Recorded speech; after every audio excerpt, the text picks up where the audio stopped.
আসসালামু আলাইকুম রহমতুল্লাহি ওবারাকাতু। দেশ এবং প্রবাসের সম্মানিত দর্শক শ্রোতা, আশা করি আপনারা অনেক অনেক ভালো আছেন। প্রিয় দর্শক, আমিও ভালো আছি আলহামদুলিল্লাহ। আজকে আপনারা যে ভিডিওটি দেখতে চলেছেন, ভিডিওটি অনেক গুরুত্বপূর্ণ হতে চলেছে। না টেনে ভিডিওটি সম্পূর্ণ দেখবেন আশা করি, এবং শেষ মুহূর্তে জানতে পারবেন বর্তমান প্রেক্ষাপটে বাংলাদেশের বিভিন্ন অশনি সংকেত বাংলাদেশকে দমিয়ে দেওয়ার জন্য অপকৌশল চলছে। প্রিয় দর্শক, আমরা দেখতে পাচ্ছি যে এমন একটি চক্র, এমন একটি মহল এই ডক্টর ইউনূসকে পতন ঘটাতে চেষ্টা করছে, যা সেনাবাহিনীরাও এমন একটি চক্রান্ত করছে। দুর্বল পয়েন্টের যে উপদেষ্টাগুলো রয়েছে তাদের মাধ্যমে এদেশকে অচল করে দিতে যাচ্ছে, এই সরকারকে অচল করে দিতে চাচ্ছে। প্রিয় দর্শক, আমরা এমন সাংঘাতিক চক্রান্ত থেকে আমরা কিভাবে উত্তীর্ণ হতে পারি, বিদগ্ধ সমাজ প্রেমীগণ আলোচনা করেছেন, ব্যাখ্যা বিশ্লেষণ করেছেন। আমরা চলুন ভিডিওটি দেখে আসি। মাদ্রাসাতে যারা লেখাপড়া করে এরা খুব সাধারণ গরিব ঘরের সন্তান, বেশিরভাগ অন্তত 96-7%। এই ছেলেপেলেরা কিছুই বুঝে না হুজুর ছাড়া। এরা থাকে মাদ্রাসায়, খায় লিল্লার টাকা।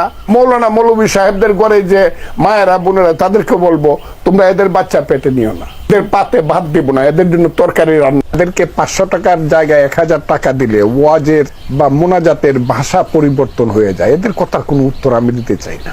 এদেরকে আমার এত বেশি করুণা হয়। বড় বড় মৌলানা সাহেবরা ইউনূস সুৎকু, এর চেয়ে মহাপাপী আর কেউ নাই। এখন আসার সময় দেখলাম সেই মৌলানা সাহেবই দোয়া করতেছে, হে আল্লাহ, নবীর পরেই যাকে স্থান দিতে হবে সেই ইউনূসের পক্ষে বলেন সবাই আলহামদুলিল্লাহ।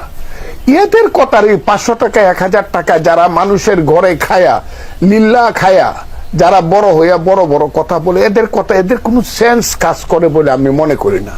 তবে আমি একটা কথা বলি, এরা হইল মোল্লা মুন্সি। মোল্লাতন্ত্র কিন্তু ইসলাম নয়, ইসলাম কিন্তু মহান। মোল্লাতন্ত্র চিরদিন ইসলামকে ছোট করেছে।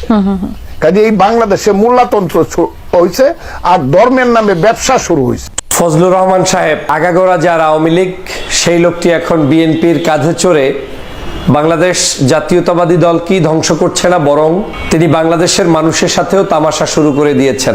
আমি ভেবেছিলাম এই লোকটি নিয়ে আর কোনো কথা বলবো না, আর প্রয়োজনীয়তা নেই। যার এনএফসি তার, তিনি কি করবেন কি করবেন না সেটা আমার দেখার বিষয় নয়। আর বিএনপি তাকে নিয়ে কতটুকু ভালো থাকবে থাকবে না সেটাও বাংলাদেশ জাতীয়তাবাদী দলের সর্বোচ্চ নীতি নির্ধারণী ফোরাম যারা আছেন তারাই সিদ্ধান্ত নেবেন। কিন্তু আমার কাছে মনে হচ্ছে এই লোকটা এখন আর বিএনপির সম্পদ না, এখন সমগ্র বাংলাদেশের দুশ্মনে পরিণত হয়েছে এবং বাংলাদেশের একটি ঐতিহ্য সম্মিলিত আলেম ওলামা, ইসলামপন্থী নাগরিক, বিশেষ করে আওয়ামী বিরোধী যেই সংখ্যাগরিষ্ঠ জনগণ রয়েছে তার বিরুদ্ধাচরণ করাই এখন দৈনন্দিন কাজ শুরু করেছেন এই ফজলুর রহমান সাহেব। আপনারা জানেন, বিগত দিনেও বিভিন্ন মন্তব্য করে তিনি বাংলাদেশের মানুষের কাছে বিতর্কিত হয়েছেন, কিন্তু সাম্প্রতিক সময় আবার তার বেশ কিছু বক্তব্য নতুন করে বাংলাদেশের মানুষের কাছে আলোচনায় এসেছে। আলেম ওলামা নিয়ে এসেছে, মাদ্রাসায় পড়ানো নিয়ে এসেছে, আলেমদের ওয়াজ নসিহাত নিয়ে এসেছে। আলেমরা টাকার কারণে ফতুয়া আবার নতুন করে দিতে পারে, 1 টাকার চেয়ে আর 1 টাকার পরিমাণ বেশি হলে তারা ফতুয়া চেঞ্জ করে দিতে পারে, এরকম মন্তব্য এসেছে। মাদ্রাসায় কাউকে পড়াবেন না, মাদ্রাসায় যারা পড়ে তারা সমাজের সবচেয়ে ছোট, একেবারে খারাপ, মানে এত বিশ্রী ভাষায় তার মন্তব্যগুলো এসেছে যেটার জবাব আসলে না দিলে বাংলাদেশের জাতি ক্ষতিগ্রস্ত হবে। আপনার নিশ্চয়ই মনে আছে, আমাদের বাংলাদেশে একটা সময় ছিল যে বাংলাদেশের মূল্যবোধের বিরোধিতা করে কোনো কবি, সাহিত্যিক, সাংবাদিক, এই মানুষরা কখনোই জনগণের কাছে গ্রহণযোগ্য হতে পারত না। কিন্তু নিশ্চয়ই এই ফজলুর রহমান সাহেব বিএনপির মতো একটি ভালো দলের কাছে বিক্রি করে নিজে এই দলটার সুনাম নষ্ট করে, এই দলের পরিচয় বহন করে তিনি এখন এই অপকর্মগুলো করে যাচ্ছেন। কারণ বিএনপির বিরুদ্ধে তো সাধারণত সমাজের সকল নাগরিক না। বাংলাদেশ জাতীয়তাবাদী দল একটি জনপ্রিয় দল, বাংলাদেশের জনগণের কাছে বারবার নির্বাচিত একটি দল, যেই দলের প্রধানমন্ত্রী থেকেছেন শহীদ রাষ্ট্রপতি জিয়াউর রহমান, প্রেসিডেন্ট থেকেছেন দেশনেত্রী বেগম খালেদা জিয়া, 3 বার ক্ষমতায় এসেছেন। এর বাহিরেও সব মিলে এই দলটি স্বাধীনতা থেকে শুরু করে আজ পর্যন্ত বাংলাদেশের একটি সার্বজন গ্রহণযোগ্য জনপ্রিয় দল। এখন এই মানের অপরাধী ফজলুর রহমান টাইপের যে অপরাধ তিনি করছেন, তিনি যে কথাগুলো বলছেন, এই কথাগুলো তসলিমা নাসরিন বলার কারণে কিন্তু তসলিমা নাসরিন বাংলাদেশে নাই। এই কথাগুলো অনেক সাহিত্যিকরা কথা বলার কারণে আপনার তাদের বিরুদ্ধে কিন্তু মিছিল হয়েছে, মিটিং হয়েছে, আলোচনা হয়েছে, তাদেরকে বাংলাদেশের জনগণ ধিক্কার জানিয়েছে এবং অনেকেই তাদের সেই জায়গায় শাস্তি কিন্তু পেয়ে গিয়েছে। কিন্তু আমি একটা লোককে বারবার দেখছি তিনি উচকে দিচ্ছেন, এবং এই উচকে দেওয়ার মধ্যে আমি কোনো নতুনত্ব পাচ্ছি না যে এই উচকে দেওয়ার মধ্য দিয়ে বিএনপির কোনো বিশাল উপকার করছেন বা কোনো একটা দলকে ক্ষমতায় আনছেন বা কোনো একটা বিশেষ উদ্দেশ্যে কাজ করছেন, সেটা আমার মনে হচ্ছে না। আমার কাছে মনে হচ্ছে তার উদ্দেশ্যটা ভিন্ন অ্যাঙ্গেলে, সরাসরি পার্শ্ববর্তী দেশের একেবারে বেতনভুক্ত আমি চ্যালেঞ্জ দিয়ে বলতে পারবো যে তাকে কোনো না কোনো গোয়েন্দা সংস্থা বিভিন্ন জায়গা থেকে টাকা দিয়ে পয়সা দিয়ে পালে, এবং এই টাকা পয়সাটা তার কাছে এমপি, মন্ত্রী, সমাজের মানুষের মূল্যায়ন এর চেয়ে অনেক হাজার গুণ বেশি। তিনি চিন্তা করেন যে এই জিনিসগুলো তো আমার উদ্দেশ্য না, আমার উদ্দেশ্য যে উদ্দেশ্য পারপাস সাফ করানোর জন্য এই মানুষগুলোকে মানে তাকে নামানো হয়েছে, সেটাই তিনি দায়িত্ব পালন করছেন। এক সময় আওয়ামী লীগকে দিয়ে এই পারপাসগুলো, আওয়ামী লীগ এই পার্শ্ববর্তী দেশ এই আওয়ামী লীগকে দিয়ে সার্ভ করেছে, এবং আজকের তাকে দিয়ে আবার এই বাংলাদেশে এই অপকর্ম করাচ্ছে। এবং শুধু তাকে নয়,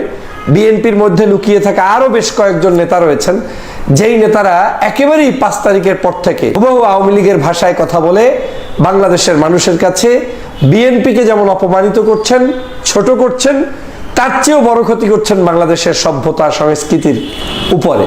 আমি প্রায়ই প্রশংসা করতে গিয়ে বলি, বাংলাদেশে যদি আজকের এই কওমি আলেমরা না থাকতেন, এত হাজার হাজার শিক্ষা প্রতিষ্ঠান যদি আজকের বাংলাদেশে গড়ে না উঠতো, কত মানুষ, সে গরিব হোক, ধনী হোক, ছোট হোক, বড় হোক, আমরা তো মানুষ। এই মানুষের বাচ্চাগুলো কোথায় পড়তেন, কোথায় গিয়ে মানুষ হতেন, তারা কোথায় গিয়ে আশ্রয় গ্রহণ করতেন, কত গরিবের সন্তান, কত মধ্যবিত্ত পরিবারের সন্তান, ওনাদের চুলকানি ওঠে এই প্রতিষ্ঠানগুলো দেখলে। এই প্রতিষ্ঠানগুলো তো তোমার টাকায় চলে না, এটা বাংলাদেশের জনগণের টাকায় চলে। এই প্রতিষ্ঠানগুলোতে যারা পড়তে যায় সে তো তোমার সন্তান না, যার সন্তান সে চিন্তা করবে পড়বে কি পড়বে না, খাবে কি খাবে না। বাংলাদেশের এমন কোন জেলা, উপজেলা, গ্রাম পাবেন না যেই গ্রামের বাসা বাড়িতে এখনো আলেম ওলামা, মসজিদের ইমাম, কারি সাহেব, সেখানে আপনার কি বলে মানে লজিন থাকে না কিংবা খায় না, থাকে। এই লজিন কি কেউ জোর করে খায়? আপনি দেখাতে পারবেন বাংলাদেশের কোন মাইকওয়ালা, কোন বাদ্যওয়ালা, কোন সমাজের যে কোনো প্রফেশনের ব্যক্তি এক্সেপ্ট শিক্ষক ছাড়া কোন মানুষ কোন জায়গায় খুব একটা লজিন কেউ রাখে? স্বার্থটা কি? মানুষ কাউকে লজিনে রাখে তারও একটা স্বার্থ, যে একটু সব হবে, একটু ভালো কাজ করছি, মানুষটা আমার বাচ্চা কাচ্চা পড়াবে, দিনের কথা বলবে, এই তো বাংলাদেশের যেখানে তন্দ্রে তন্দ্রে এইরকম কার্যক্রম সিদ্ধ এবং জনগণ প্রসিদ্ধ এই কার্যক্রম চলছে, সেখানে ফজলুর রহমানরা মাদ্রাসায় ছাত্র পড়ানো, মাদ্রাসায় ভর্তি হলে কি সমস্যা, মাদ্রাসার ছেলেদের কি সব উদ্ভট আচরণমূলক বক্তব্য তিনি দিয়েছেন, যা আমি রিপিট করতে গিয়ে মাদ্রাসাকে, আলেমকে অপমান করতে চাই না। এদেশের কোনো আলেম ওলামা ফতুয়া দিতে গেলে কিংবা মাহফিল করতে গেলে, হাদিয়া নিতে গেলে, তাফসির করতে গেলে কোথাও কি চেয়ে বসে আপনার টাকা নেয়? এবং যদি কেউ চেয়ে বসেও নেয়, ধরেন তর্কের খাতিলে যে কয়েকজনে দেয়, তো মানুষ কি বোকা যে চাবে তাকেই দিয়ে দিবে? সে ওই মানের লোক বিদায় তাকে কেউ 5 লাখ কেন 10 লাখ দিবে, হেলিকপ্টারে চড়াবে, বিমানে চড়াবে। তোমার কষ্ট পাওয়ার কারণটা কোথায়?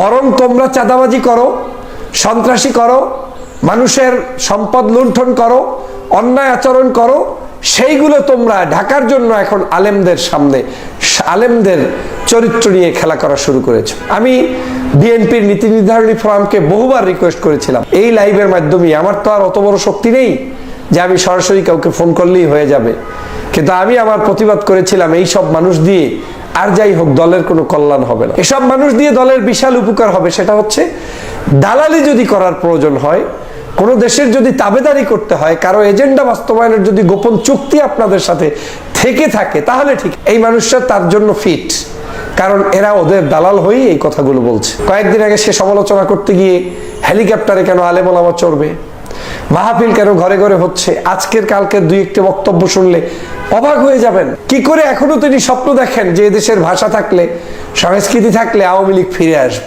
আওয়ামী লীগ আবার বাংলাদেশে ফিরে আসবে, এই বলছে এই লোক আওয়ামী লীগ নাকি বাংলাদেশের সাথে, মানে বিএনপির যতটুকু তিনি ক্যাম্পেইন না করছেন তার চেয়ে আওয়ামী লীগের ক্যাম্পেইন করছেন।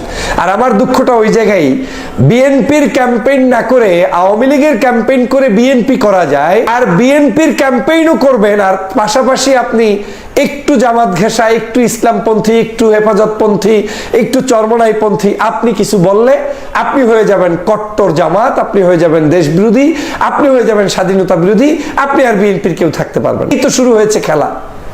ইতিমধ্যে অনেকে এই সব অভিযোগ, আমি যেমন ভুক্তভোগী শুনছি মানুষের কাছ থেকে, দেখছি যে 5 তারিখের পরে এখন কিছু দুষ্ট চক্রের আস্ফালন বেড়েছে, যারা গত 16 বছর 2টি কথাও বলে নাই, জনগণের কথাও বলে নাই, দলের কথাও বলে নাই, খালেদা জিয়ার কথাও বলে নাই, তারেক রহমানের কথাও বলে নাই, এখন 2 লাইন জামাতের বিরোধিতা করছে বলেই সার্টিফিকেট পেয়ে যাচ্ছে তিনি তাহলে আমাদেরই লোক হবে।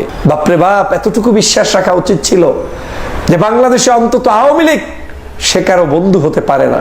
আজকের এই আওয়ামী লীগকে প্রশ্রয় দিয়ে যারা যারা এই দলটার ভিতরে ঢুকিয়েবে এবং ঢুকিয়ে আগামী দিনের রাজনীতির সুযোগ করে দিবে, বিশেষ করে পদ পদবিতে বা বড় কোনো সুযোগ সুবিধায়, নিশ্চিত করে বলতে পারি তারা যেদিন এই দল থেকে বিদায় নেওয়া লাগবে সেদিনই তারা বিদায় নেবে। যাই হোক, সেটা দলের সিদ্ধান্ত, দল কাকে রাখবে কাকে রাখবে না, কাকে নিয়ে আরাম করবে করবে না একান্তই তাদের ব্যাপার। কিন্তু আমি স্পষ্ট ভাষায় বলতে চাই, এই ফজলুর রহমান সাহেব বাংলাদেশের স্বাধীনতাকে বিপন্ন করতে চায়, বাংলাদেশের ইসলাম ইতিহাস ঐতিহ্যকে নষ্ট করতে চায়, এবং এই ফজলুর রহমানের উদ্দেশ্য হচ্ছে বাংলাদেশের যে কোনো মূল্যে আলেমদের সাথে আর দলের যেমন বিরোধিতা শুরু করিয়ে দেওয়া, পাশাপাশি আলেম ওলামাকে একেবারে সেই আওয়ামী লীগের মতো করে জুলুম অত্যাচারে রাখার জন্য একটি নতুন ন্যারেটিভ তৈরি করতেই নেমেছেন এই ফজলুর রহমান। অতএব দেশবাসীকে সাবধান হতে হবে, প্রতিবাদী হতে হবে, অন্যায়কে অন্যায় বলতে হবে, ন্যায়কে ন্যায় বলতে হবে। আমি যেটা সবচাইতে স্বাচ্ছন্দ্য বোধ করি,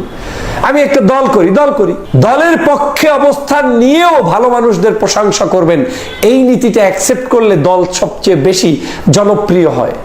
কিন্তু আমরা কেন জানি বুঝি না, দলের মানে আমার দল করছে তাই বলে তিনি যা ইচ্ছে তাই বলে যাচ্ছে, ওই লোকটাকেও থামাচ্ছি না, আর ওই ধরনের লোকগুলোকে প্রশ্রয় দিচ্ছি, দলের যে আরো 12টা বাজাচ্ছে সেটা মাথায় নেই।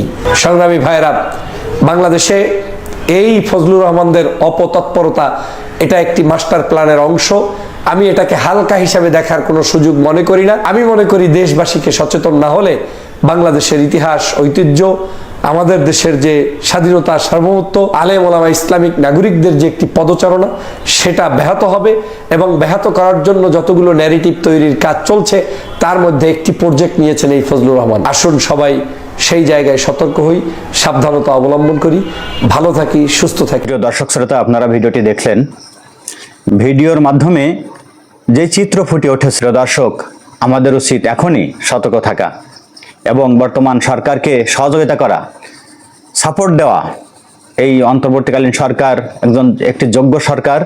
এই সরকারকে আমরা যদি সাপোর্ট দিতে পারি তাহলে তারা তাদের কাজকে আরও বেগবান করতে পারবে, তাদের কাঙ্ক্ষিত মানে এই দেশকে নিয়ে যেতে তারা সক্ষম হবে। প্রিয় দর্শক, আপনাদের দৃষ্টি আকর্ষণ করছি যে আজকের এই বাংলাদেশে আমরা যদি সচেতন না হই তাহলে আমাদের পর্যায়ক্রমে অনেক ঘাত প্রতিঘাত রয়েছে, যা উত্তীর্ণ হওয়া আমাদের জন্য কষ্টকর। প্রিয় দর্শক, আমার ভিডিওতে যদি আপনাদের মনোরঞ্জন দিয়ে থাকি, যদি ভালো লেগে থাকে তাহলে লাইক করবেন, শেয়ার করবেন। যদি নতুন হয়ে থাকেন চ্যানেলে তাহলে চ্যানেলটি সাবস্ক্রাইব করবেন। ধন্যবাদ।